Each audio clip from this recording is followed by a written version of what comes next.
Still recording. Don't turn it off.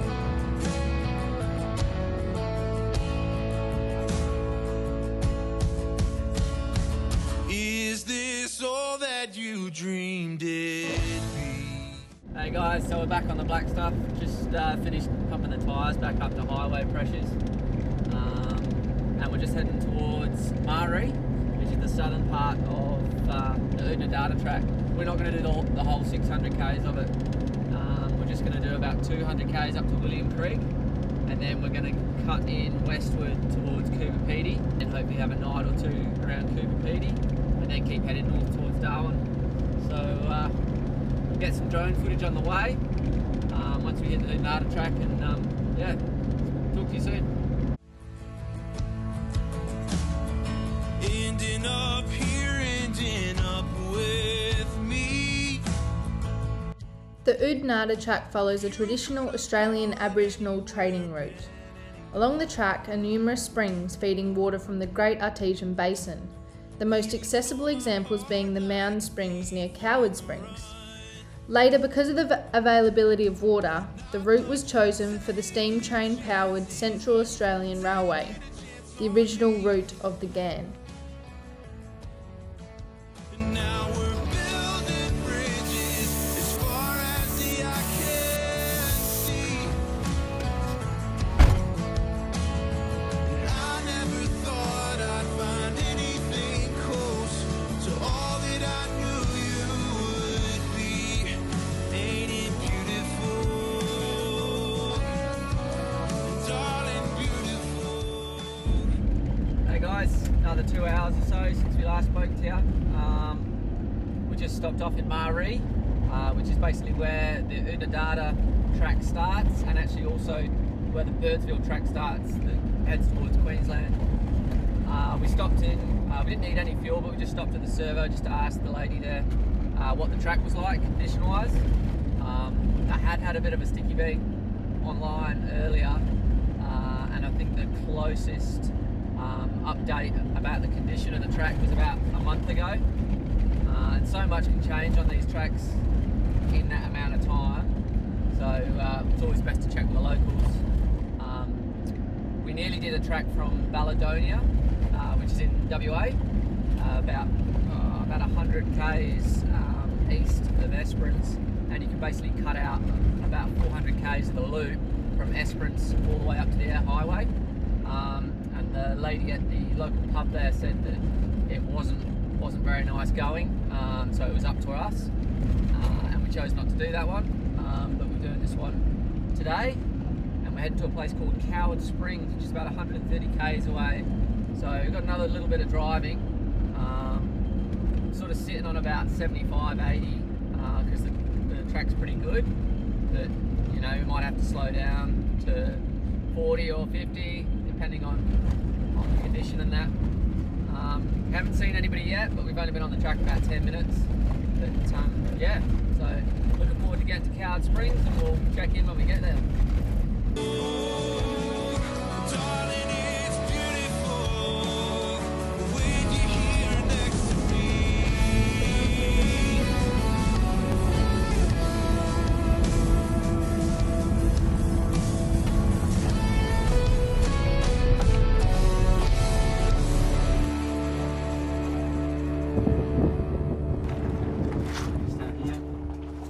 That's the little bit, that's the big bit. We reached Australia's largest salt lake, Lake Eyre. It is actually comprised of two different lakes with a 15-kilometre channel connecting them both. We put the drone up to try and get an idea of how big the lakes were. They stretched for kilometres. The sun began to set, so we decided to get back on the track and made our way to Coward Springs before dark. Well, we made it. Like the lady said at Maree, the grader had been through. I reckon he stopped at the 100k mark because they got progressively worse from there on. We've done about 130 k's on the Oodnadatta Track. I always get that one wrong. And we're here at Coward Springs, which is a campsite. It's one of the only campsites, I believe, on the stretch that we're going to do. Although you can free camp along the way in certain spots. This one's actually got a natural spring here as well, which hopefully we'll be able to go and check out in the morning. But the sun was going down and we're heading westward, and the sun's in our eyes, but it's made for quite a light show now that we're here. I'll give you guys just a quick look. Hopefully it does it justice. It's like a little oasis in the middle of the desert.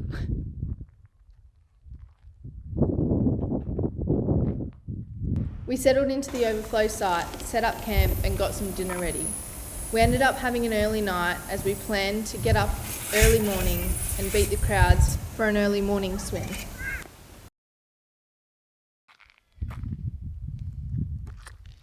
Morning. Good morning, everybody. All three of you.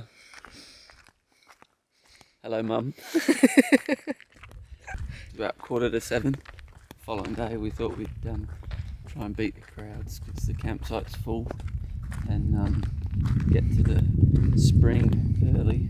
Although upon awakening, we already saw a queue of people walking towards it, so we're just gonna have to wait and see. There's only one spring, and have to wait our turn.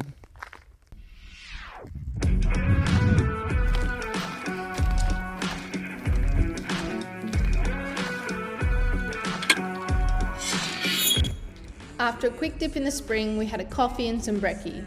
We were in no real rush to get back on the track, so about 10:30 we got back on the road and headed towards William Creek. The odds are up against me all day long, but I've been through the fire and come out alive, and there's no more fear in my eyes. Well, now I'm rising, and you can't bring me down. You can't stop me now. So we're back on the road. Just left Coward Springs. Had just the one night there. It's a nice little campsite. Showed you around a little bit last night, but it was actually full, so we had to camp in the overflow camp area, which is just the car park during the day for anybody that wants to stop in and have a look at the springs and the museum. It just shows you the restoration of some of the outbuildings that were used when the Garn Railway used to come through this way.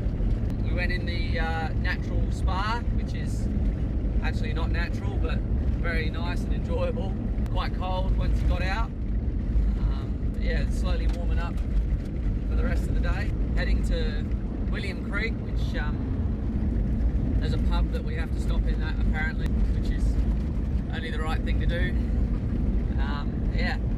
So probably only another 60, 70 k's from where we were. So just taking it nice and easy and enjoying the scenery.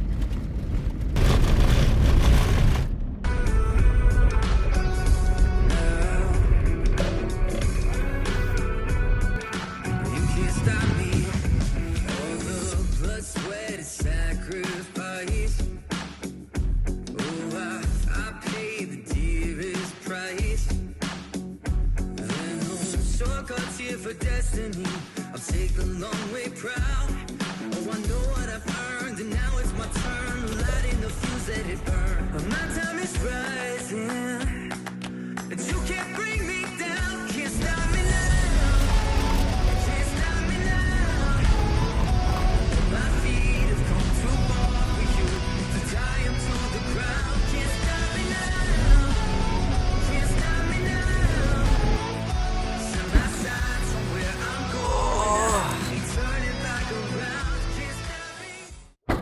Well, we've done about 80 k's, which is about halfway. We're in the middle of nowhere on a really long straight. We just pulled over to the side of the road. We're going to have a bit of lunch and let the ears get used to the silence, because the road's been really corrugated in places.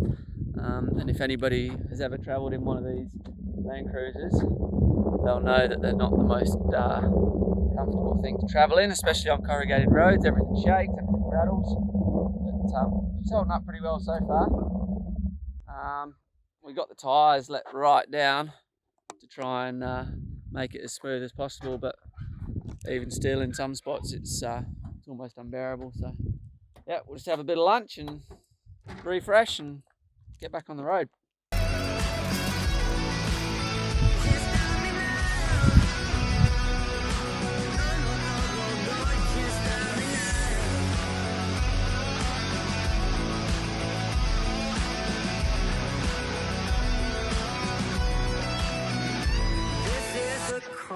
Before the storm, you know what's coming, so be warned. You can't stop me now. Where are we? Fucking Mars by the looks of it. No, we're in Coober Pedy. Race to beat the sun so we can get a sunset, yeah. good photo. Try and get Do you reckon you could race up that? with this knee brace, probably not. Might just sit here and fly it up.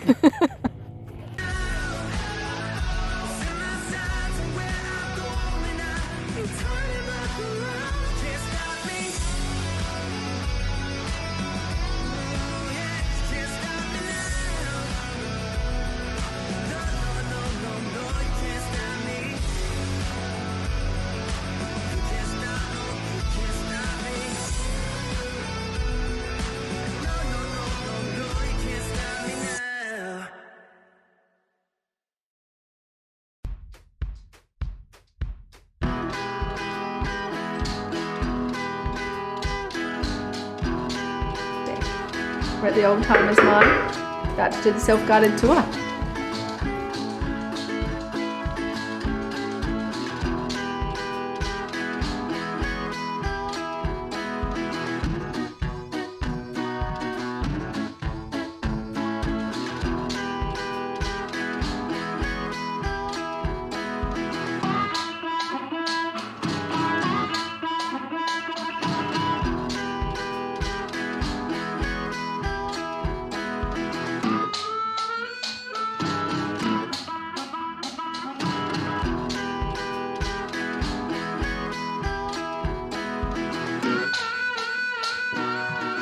Hey guys, so we are currently at the RIA, the Coober Pedy Auto Mechanics. We've had a bit of an issue today. We had a slow leak last night on one of the back tyres, probably from the track that we've just been on. I went to go pump all the tyres back up and the car didn't start. So a bit of a bugger this morning. We've replaced the battery. It was a few years old, so that was the thing that was stopping us. It dropped a cell. An hour later, we're about to pack up, top up the water, get rid of all our rubbish, and hopefully get to the border today. We're aiming to get there at lunchtime, but it's lunchtime now, so but see you on the road.